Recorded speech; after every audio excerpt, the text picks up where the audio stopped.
So hello everyone, it's time, it's 5 p.m. So thank you all to be here today in this new webinar. And all Septodont team is also very happy and very honored to welcome Professor Taha. Professor, thank you so much for your participation. Thank you for sharing your experience with us, for bringing a new overview on irreversible pulpitis. We will have around 45 minutes today, followed by 15 minutes of questions. The mics are in mute, so please use the chat, and we will answer to all your questions at the end of the lecture.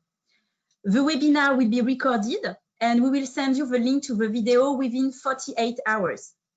Professor Taha, thank you again for this lecture, and the stage is yours. Hi, Emily. Thank you very much for the introduction and for the invitation. Thank you also to Septodont for inviting me to the webinar. My name is Nasreen Taha, and I'm a specialist endodontist from Jordan. I had the chance to work on vital pulp therapy in the clinic and in research for more than 10 years now. And I'm happy to share with you my thoughts on vital pulp therapy, particularly pulpotomy in patients with symptoms of irreversible pulpitis. I just would like to declare that I have no conflict of interest whatsoever with Septodont, and I'm sharing my knowledge on calcium silicates, including Biodentine, following the publication of 2 papers and a few upcoming ones on the topic. So thanks for your attendance, and I hope we will have a fruitful discussion on the topic at the end of the presentation. So as been advertised, we are looking at pulpotomy as a new clinical perspective on irreversible pulpitis, on teeth with irreversible pulpitis. Just a short introduction, just to introduce my country. I'm from Jordan, in the heart of the Middle East. To the west is Palestine, to the north is Syria, to the east is Iraq, and to the south is Saudi Arabia. If you haven't visited Jordan, you are most welcome to do so, and I encourage you after the finish of the crisis of COVID-19, and I'm sure that you will enjoy lots of places in Jordan, and you will also enjoy the hospitality of Jordanians. So traditionally, when a patient complains of a spontaneous pain, a prolonged pain, a pain that lingers, a pain that disturbs the sleep and affects the quality of life of a patient, the clinician jumps to the diagnosis of irreversible pulpitis and would recommend initiation of root canal treatment.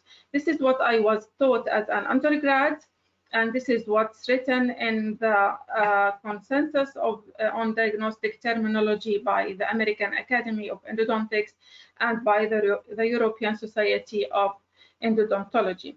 But as you go and practice, you start sometimes to think deeply and evaluate the application of such a diagnosis or such terminology in your practice, because when you say irreversible, it's not possible to change. It's something that's impossible to return to a previous condition. So it's a really tough decision to take with regard to pulpitis or with regard to anything in your life or in the medical fields. For example, if you have a pain in your knee, you go to an orthopedic, and he starts taking pain history. Does it hurt spontaneously? What's the movement that it hurts?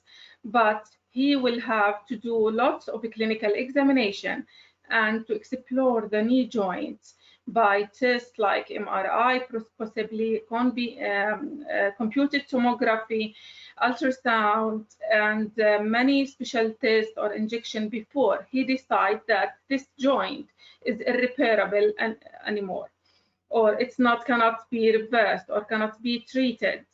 So it's a tough decision, and before he could recommend replacement for the knee.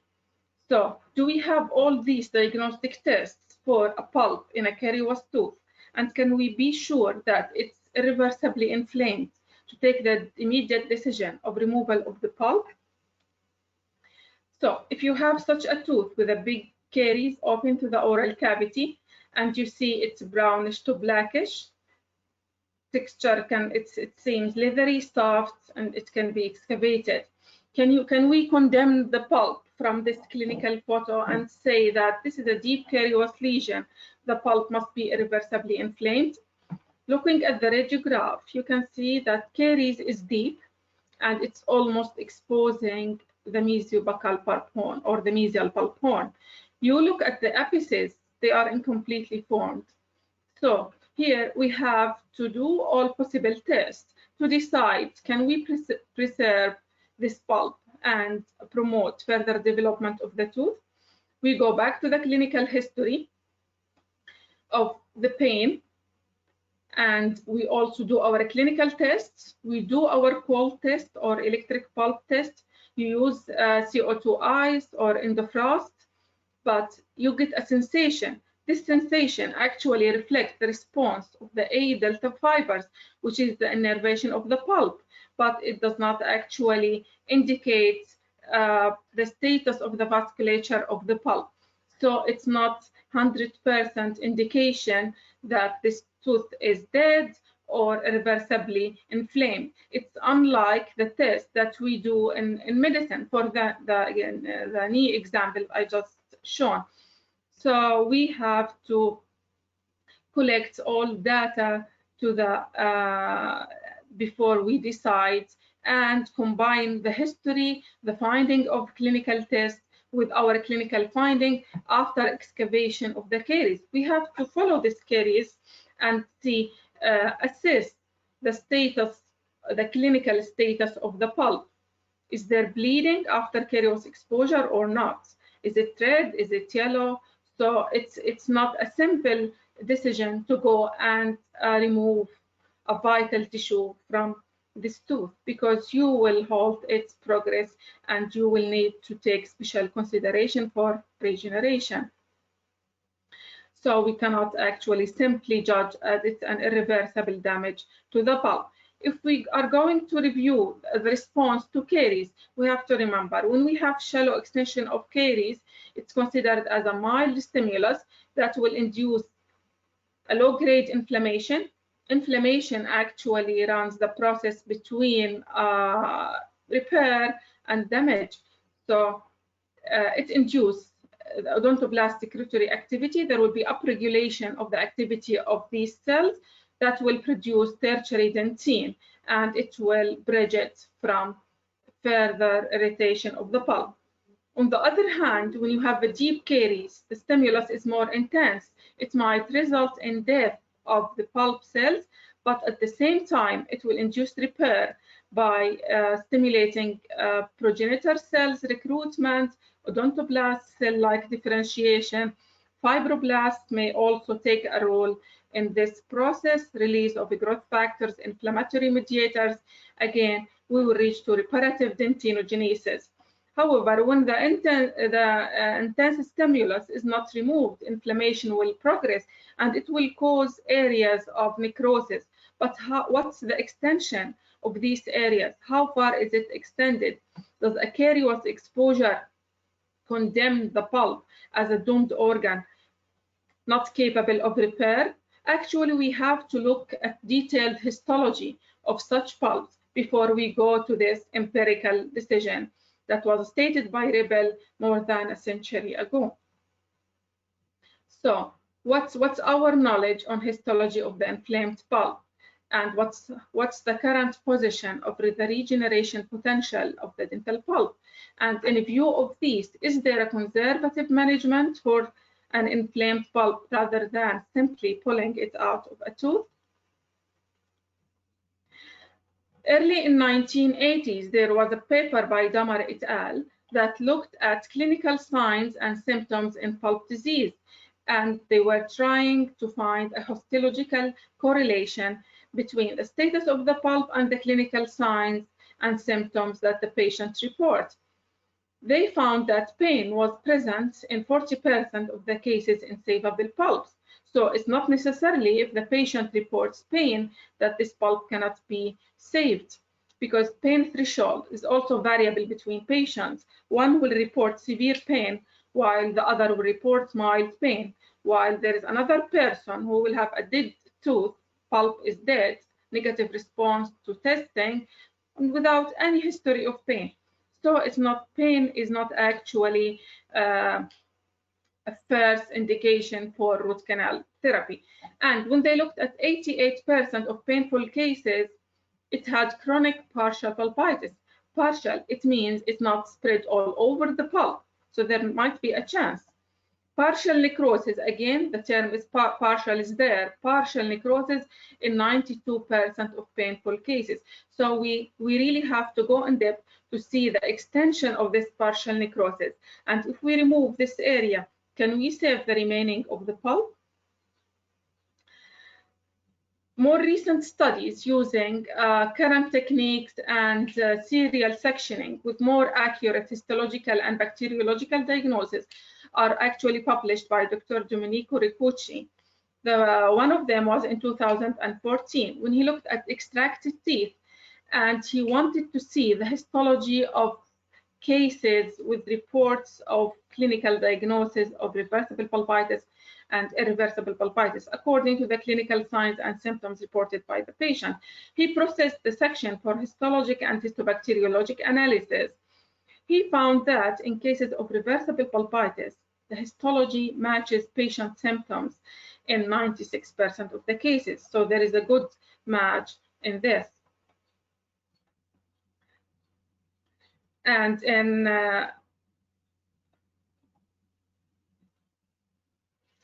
in cases of irreversible pulpitis, he found matching only in 84% of the cases.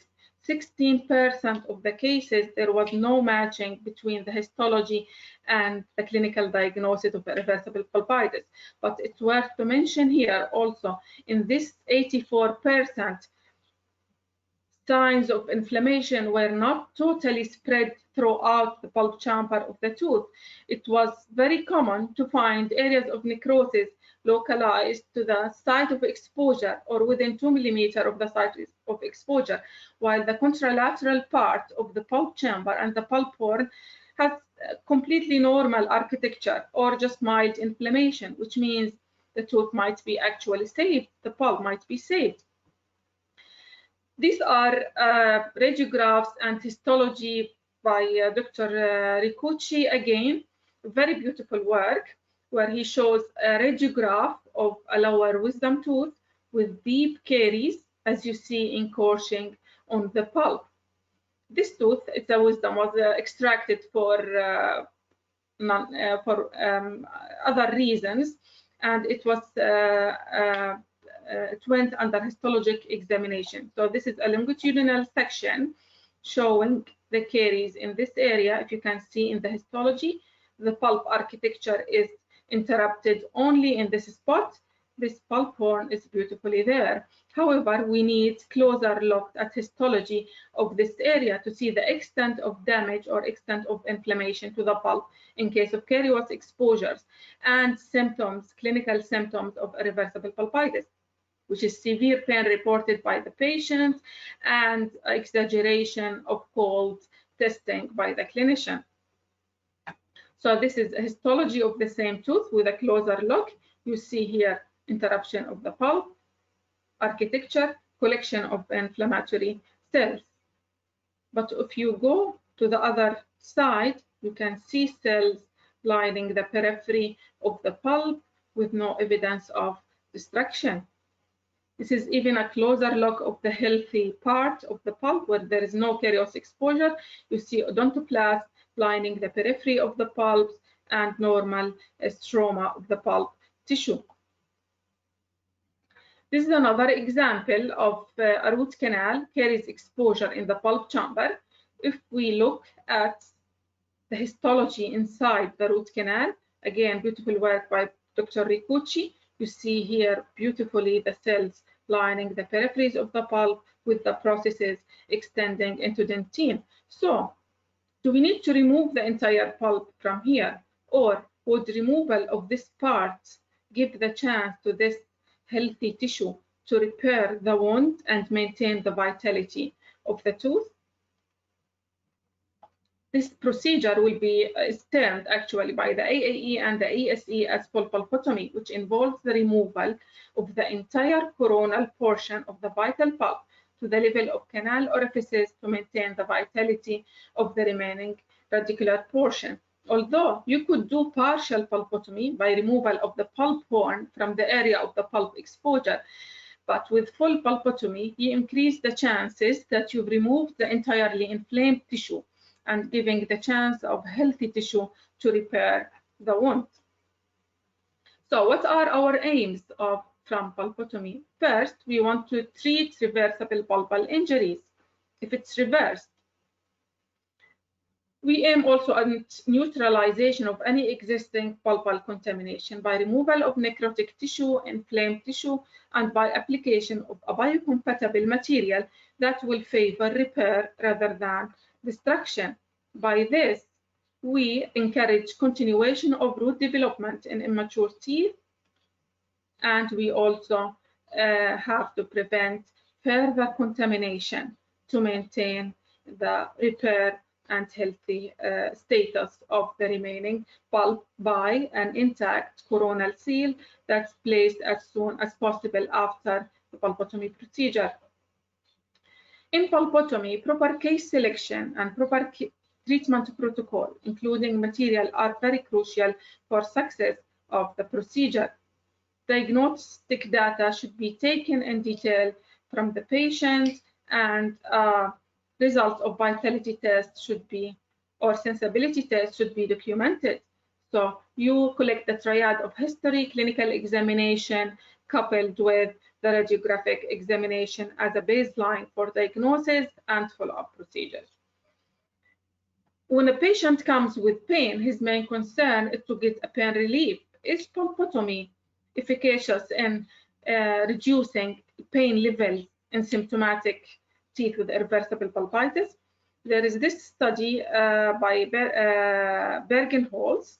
It's showing that it's looking at pain relief by pulpectomy versus pain relief by pulpotomy.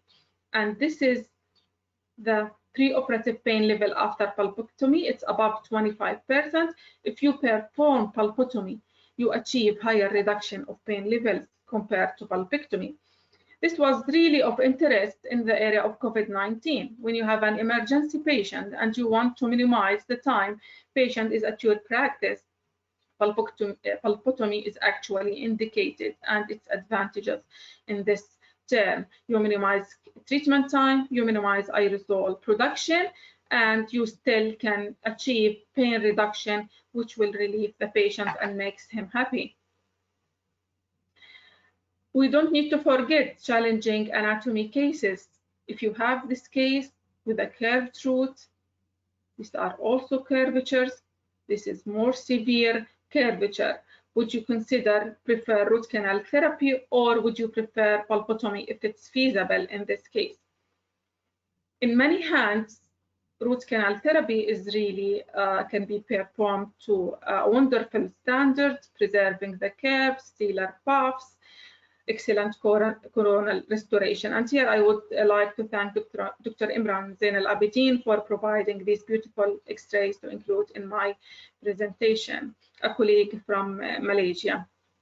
However, in some other cases, you are not able to maintain the curve, and you end up with this procedural accident. You are causing ledging, transportation, and lateral perforation. So here it's more clear. What if we consider pulpotomy in this case? If the tooth is vital, obviously, and with a response to cold test, it's a very simple and reliable procedure to perform in one single visit, and you avoid potential procedural accidents. However, we should always remember that restorability is a prerequisite. I get this tooth, patient complains of symptoms of reversible pulpitis, I test, I reproduce by cold testing, but I shouldn't decide on performing pulpotomy before I take actually the X-ray and assess the restorability need of such a tooth. Most probably, sometimes you will need retention from the pulp chamber or from the root canal So you should plan your treatment according to the case. If I need the pulp chamber or the root canal for retention, pulpotomy is not indicated here for restorability reason, because I need to get my post and core placed. It's worth to mention that vital pulp therapy and the concept of preservation pulp vitality is not actually new. It started in the 18th century by gold foils over pulp exposure. Can you imagine this? But it evolved actually in the 20th century after introduction of calcium hydroxide. Look at this radiograph. There is this tooth with periapical lesion. Patient complains of symptoms of irreversible pulpitis. Is pulpotomy a consideration in this case, or this tooth is indicated for root canal therapy?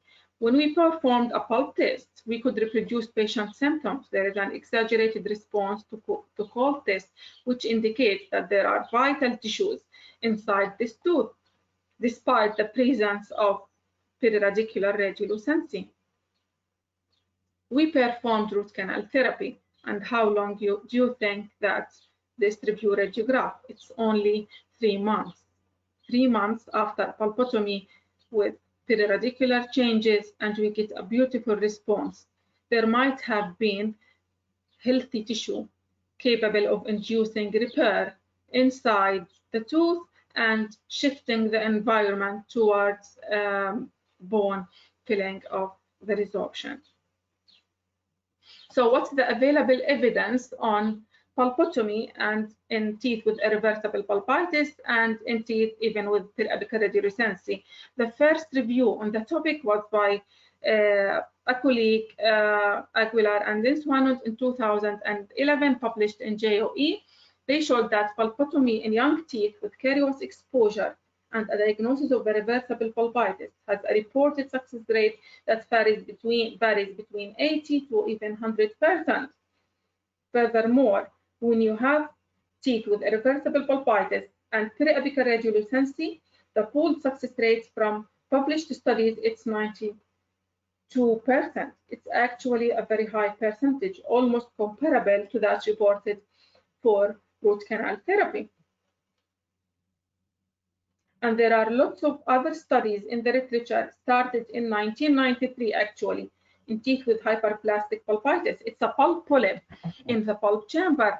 These teeth were treated with pulpotomy, even with calcium hydroxide, with long follow-up up to 4 years, and the success rate 91. Another study by the same author with a longer term follow-up. Further studies on irreversible pulpitis, so the concept is not actually new. In 2017, I published my first paper. It included teeth with both reversible and irreversible pulpitis.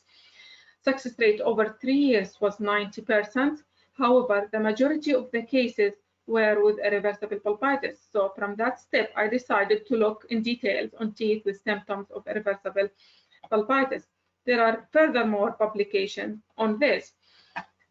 The first material used in vital pulp therapy was calcium hydroxide because of its high pH, antibacterial effect, and therefore the induction of hard tissue barrier formation.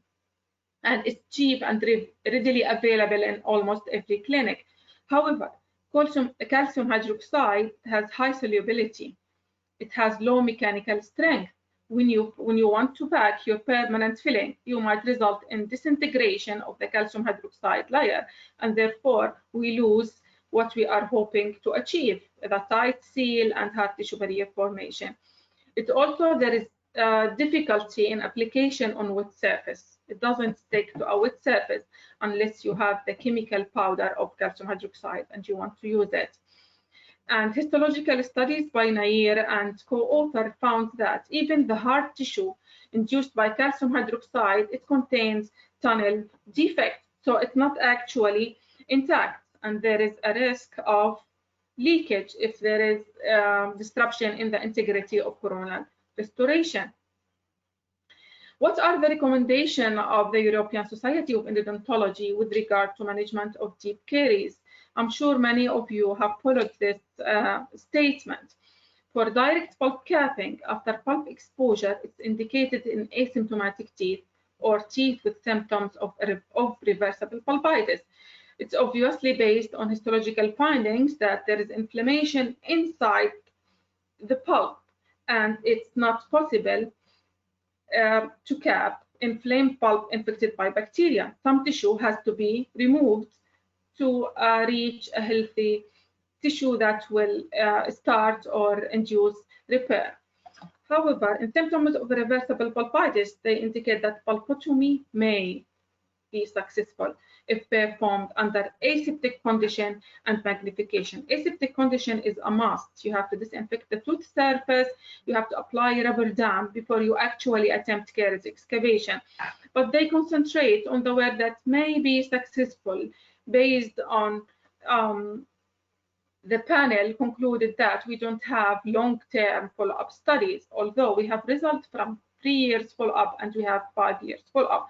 I don't know how long follow-up we need to demonstrate to just delete the words maybe and just go on with pulpotomy. I know that there are currently now long-term studies being carried. I'm also doing long-term follow-up, so I hope that in 2 years' time, this statement can be modified. And it's worth to mention that now they are recommending calcium silicate-based material rather than calcium hydroxide based on low success rates in long-term follow-ups. But if you don't have calcium silicates, I still encourage you to use calcium hydroxide rather than pulling out the pulp.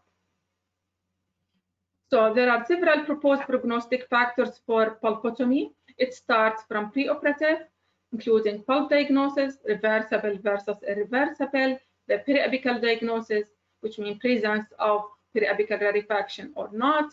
Sometimes they talk about age and root maturity as prognostic factors. But when I share with you now my studies later, you will see that I looked at these factors, and many studies actually looked at these factors, and I don't think it's a negative factor. Most importantly, intraoperative factors. You have to assess the remaining tooth structure. If you think the remaining tooth structure cannot be restored, tooth cannot be restored with a direct restoration, then you have to go to full root canal therapy. But if remaining tooth structure like this, intact, enough thickness of the cusp, I think we can restore this with direct restoration after our vital pulp therapy procedure. We have to look at the pulp tissue actually, assess it under magnification. Is it uniformly red? Can you see inflamed area, yellowish area, necrotic areas? Because this is contraindication if it's yellowish for pulp capping, for example. You get multiple exposures. If you are performing pulpotomy, it's not a worry. You just connect these exposure. Exposure size is not actually a prognostic factor, and it has been shown by many studies. If the exposure size is big, it's not a contraindication or a negative factor for pulpotomy. Capping material is really important because you want a biocompatible material that induces repair and bridge formation. Permanent restoration is really important. The most important prognostic factor for long-term success is the coronal seal in pulpotomy. Clinical procedure can be performed in a single visit or a two-step approach, although I prefer single visit because of the coronal seal. It's a must to do your cold test to establish sensibility. Local anesthesia and rubber dam isolation is a must from the start. Do not excavate caries and then expose the pulp, then apply rubber dam, because you've already introduced the risk of contamination. Sodium hypochlorite is the primary material we use in this infection, although you can use chlorhexidine if you prefer. Sterile bird has to be used for establishing an outline of the cavity and caries excavation. Then you move to a new sterile burr when you want to cut the pulp. Disinfection of the cavity via rinsing with sodium hypochlorite is a must. You can use here low concentration of sodium hypochlorite just to disinfect the cavity after caries removal and before amputating the pulp. The next step is to achieve hemostasis, control of bleeding by a pellet pressure moistened with low concentration of sodium hypochlorite. I apply it, or most studies apply it, for 2 minutes. With light pressure, you remove it and assess hemostasis. If there is hemostasis, we go to the capping material and the permanent restoration. If still bleed, I apply it more until 5 times, which is a total of 10 minutes. This is the exposure, fresh bleeding, and the cavity is caries free. I rinse with sodium hypochlorite. We cut the pulp, fresh blood filling the cavity. If there is no enough blood, I will be concerned, because it means that the pulp might not be healthy. So you have to witness fresh bleeding, and then you have to attempt hemostasis. So this is fresh bleeding, cotton pellet, pressure, hemostasis, and this is a white MTA.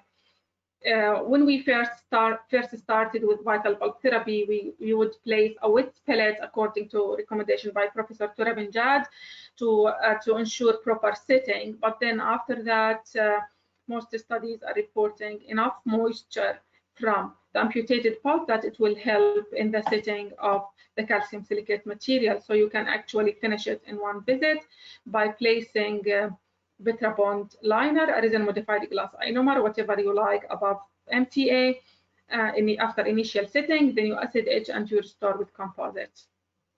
This is a very old case with gray MTA in place. So how do we evaluate the success of the case? There should be absence of clinical signs and symptoms. Most patients, around 94%, report a complete relief of pain within the first 3 days after treatment. We do not expect a response to cold testing because it's a full pulpotomy. You remove the pulp chamber. We have to take a radiograph to assess absence of pathology in the root and the surrounding bones, and continued root development if it's an immature tooth.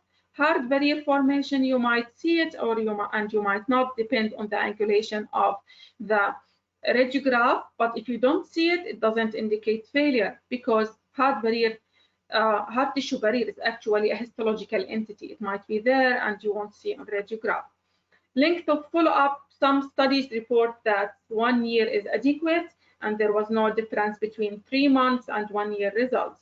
But the longer you follow the case, the better it is actually, especially for assessment of coronal seal. That's why most of the time I recommend crown placement, because it ensures better seal and long-term success. This is one of the very first cases when I started doing pulpotomy. The tooth was vital, deep caries. We need to keep this tooth because the patient is really young. None of the neighboring teeth has erupted. If we extract it, there will be a space loss and drifting and all these complications reported by pediatric dentists.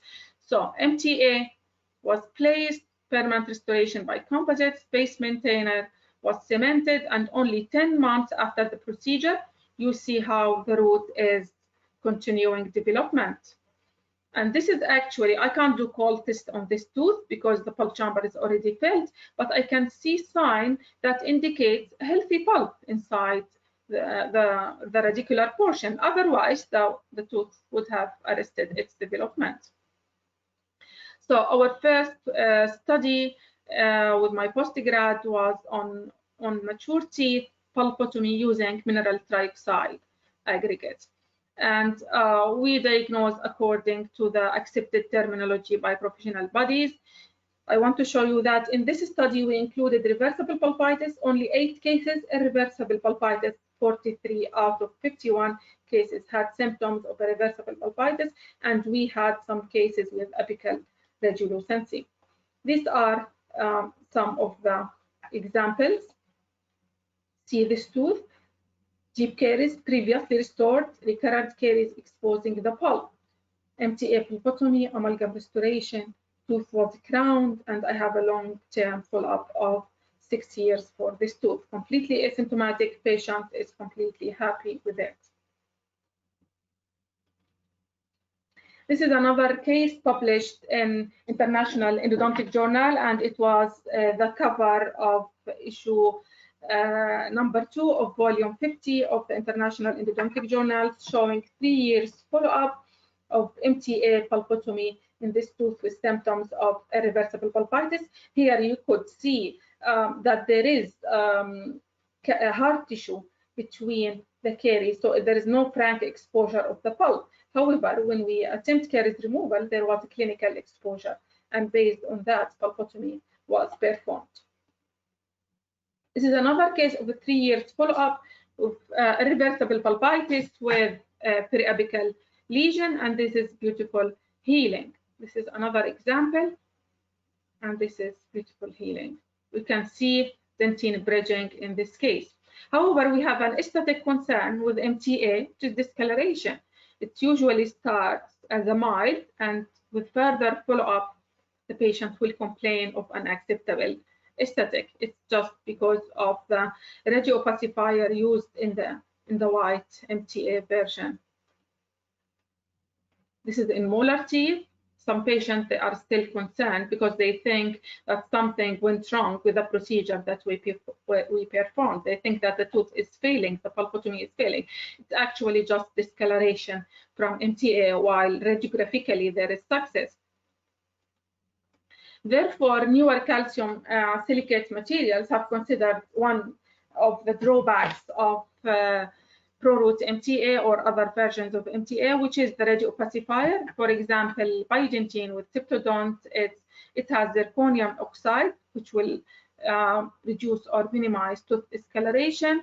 It's already available in capsules, so it's minimize the variation from mixing of MTA and guarantee the mechanical and biological properties of the materials. And it has a short sitting time of around 12 minutes compared to 4 hours of initial sitting for MTA. There has been report on Biodentine and vital pulp therapy in indirect pulp capping, direct pulp capping, caries exposure, and in asymptomatic teeth and in mature teeth. And there was case reports in traumatic exposure with good success rate.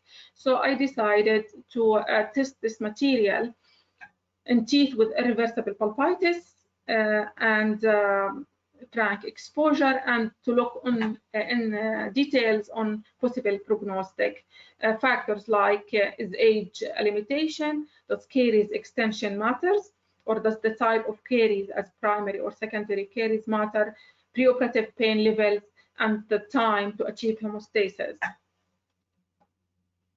So I had 2 publications with my postgrad student Taha on Biodentine pulpotomy in symptomatic young permanent teeth with caries exposure, and in adult patients with symptoms indicative of irreversible pulpitis, published in IEJ and JOE.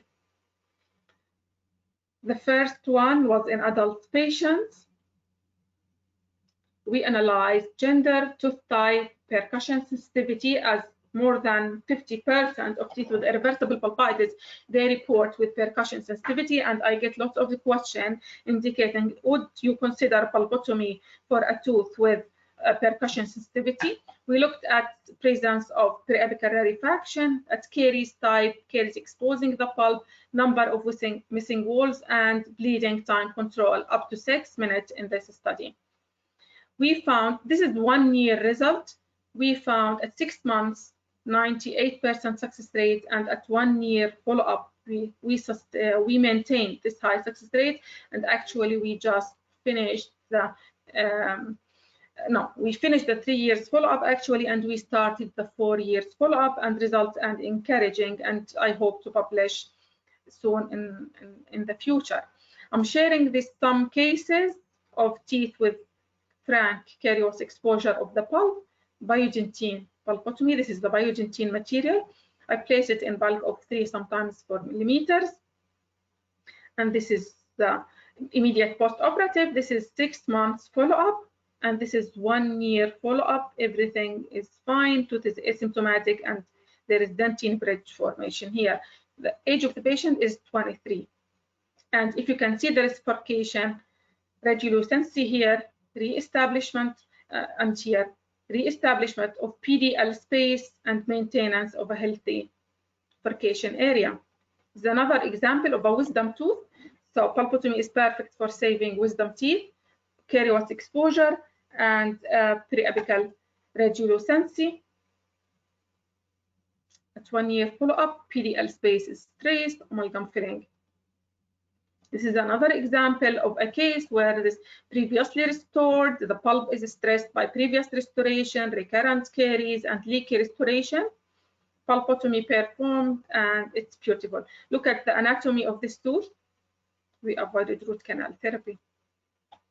And this is a long-term follow-up of one of the long-term follow-ups of biodentine pulpotomy after 3 years.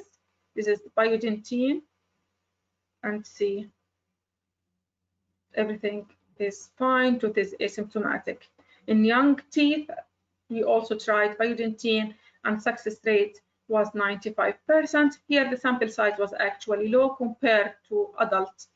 The adult study, it was only 20 cases. But you can see here, destroyed tooth, immature apex, biodentine, continuation of root development. Patient is happy, parents are happy. This is another example of large caries, again exposing the pulp, biodentine pulpotomy, dentine bridge formation at 6 months and at 1 year in both canals. This is a case of 12-year-old exposure of the pulp with periapical rarefaction. This is immediate post-operative. This is 1 year follow-up, dentine bridge formation. There is widening of the pulp space in this spot. I was concerned maybe it's an internal resorption, but the tooth was asymptomatic and the parent opted further follow-up. And if you want to see long-term follow-up of the case, 4 years, there it is. Periapical lesion, large caries exposing the pulp, completely healthy. What I thought was internal resorption repaired. I can still trace the canal, I can see it. Some would say pulpotomy results in obliteration of root canals, and if you need to perform root canal therapy, it will be very difficult or challenging. I have not been faced in any of the cases I treated or I supervised, which is above 500 cases so far, and we actually performed root canal for some of the failed cases, and with magnification and current art of techniques and irrigation, it's not a real challenge to take your interest against pulpotomy. I was really happy and the patient was happy. This one I've just took this week actually for the patient. I will share another interesting one for the same patient. Look at caries exposing the pulp in the 5 and arresting root development compared to the other next door tooth. Caries again exposing the pulp in the upper 6. We performed pulpotomy first on this tooth. A week later, the patient came complaining of symptoms of irreversible pulpitis in this tooth. We decided to attempt pulpotomy. We opened, we assessed the condition of the pulp. It's red, bleeding normally. Hemostasis could be achieved, so we performed pulpotomy on both teeth, and this is the 4 years follow-up. Continuation of root development in this, and healthy architecture of the periapical area, but unfortunately he's losing his spore. It's very hard for the kids to maintain good oral hygiene, and they don't attend regular visits. So I see him like 1 or 2 years only when I call him for a free review for the treated teeth. At the end, what I wanted to share with you is a beautiful diagram published in 2019 Journal of Dentistry by Domenico Riccocci on mature teeth with closed apices and caries exposure. Obviously, when symptoms of reversible pulpitis, there is a good agreement that if you get pulp exposure, you can do direct pulp capping with biocompatible material. If you can't, if you don't see a continuous architecture of the pulp, reddish, healthy, then you can go to pulpotomy. In teeth with irreversible pulpitis, you have to remove part of the pulp, either partially or completely, to reach a healthy tissue. I think that Dr. Riccocci, he states 2 minutes as a time limit for bleeding control. If you can't achieve hemostasis, you go to root canal therapy. And I discussed this issue with him, and he actually said it's just a note, it's not based on a big evidence. From literature published more than 20 years, and from my own papers, I can tell you that I published on hemostasis up to 10 minutes, which is 5 attempts of 2 minutes, and we get successful cases, and none of the factors that I thought would consider prognosis was significant except the coronal seal. It leads to late failure, actually. So he is more flexible with this time frame, and I am also much more flexible, and I can try up to 5 times, and you can try as long as you want if you have patience and dedication to perform the procedure. So my conclusion is regenerative procedure should be considered as the first line of management, and I will follow the ESE recommendation saying that over medium-term follow-up, it's highly successful. Pulpotomy using calcium silicate-based material is highly successful in teeth with irreversible pulpitis and apical periodontitis. And is it possible to save pulps? Septodont says it might not be too late to save the pulp. I totally agree with this, and I will expand this 5 minutes to 10 minutes to achieve hemostasis. Thank you once again for your attention, and I'm happy to answer any questions if you have. Thank you very much, Professor. It was a really interesting lecture. And yes, we have some questions. So first one, can we place Biodentine directly on the pulp? Excuse me, Emily, can we place directly? Can we place Biodentine directly on the pulp? I can't actually hear on the pulp. Of course, we place it directly on the pulp. Yeah, that's the procedure. You cut the pulp and achieve hemostasis, and then you mix Biodentine according to manufacturer instructions of 5 drops in the capsule, triturate it for 30 seconds, and then you place it in thickness of 3 millimeters gently over the pulp. You count for 12 minutes from the time of mixing to the placement. Then you add your liner or your adhesive above it. Then you etch the cavity and restore it. Thank you. What would be your lining material after you have done direct or indirect pulp capping? These are 2 different stories. Indirect pulp capping, the pulp is not exposed. There are studies that show no difference between using a glass ionomer material or a calcium silicate-based material. But I personally prefer to use a calcium silicate-based material. But when you expose the pulp in direct pulp capping, in partial pulpotomy, in full pulpotomy, you have to place a tricalcium silicate material. You can't place a glass ionomer. It's irritating to the pulp. You can't place any material with resin because it's really toxic to the pulp tissue. Thank you. Is it possible to remove Biodentine material if tooth needs root canal treatment in the future? What is your experience in removing Biodentine material? Yeah. It's easy to remove, actually. It's just like cutting an ordinary cavity. I just use my diamond burr and cut it. And because dentin reported to have biomechanical properties similar to Biodentine, to natural tooth dentin. So it's not actually difficult to remove.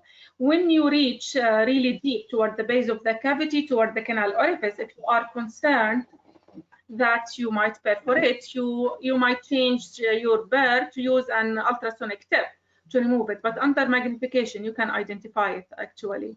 And it's easy. It's not challenging at all to remove. My students even could remove it. Thank you. Have you seen any failed cases of pulpotomy with Biodentine? What are the criteria to start root canal therapy? The criteria is like any case of vital pulp therapy with Biodentine or without Biodentine. If the patient complains of pain localized to that tooth, then you get a clue that the treatment is failing. If you take a radiograph and you see signs of root resorption, signs of a new periapical lesion, then this indicates failure. If you find a sinus tract, a swelling related, any clinical sign of a failure will indicate the need for root canal therapy. And yes, I have seen some failed cases. There is no procedure that can be perfect 100%. But I can tell you that the majority of failed cases were related to a fractured coronal restoration and recurrent leakage. And in my coming study, I will include an analysis of the failed cases. I don't recall how many now, but if I say 98% at 1 year, so you expect it's only 2 or 3 cases out of the 60 that has failed. So it's not a high failure rate, and you can find also failure cases in root canal therapy or in any procedure. Another question, can Biodentine be a permanent restoration? I don't think it's recommended by the manufacturer to be as a permanent restoration. You can use it as up to 6 months, I think, but then you have to top it up with another restoration. I haven't used it. I followed the manufacturer instruction, and you also need an aesthetic restoration. You have to add a crown or a resin-based material on top for aesthetic purposes.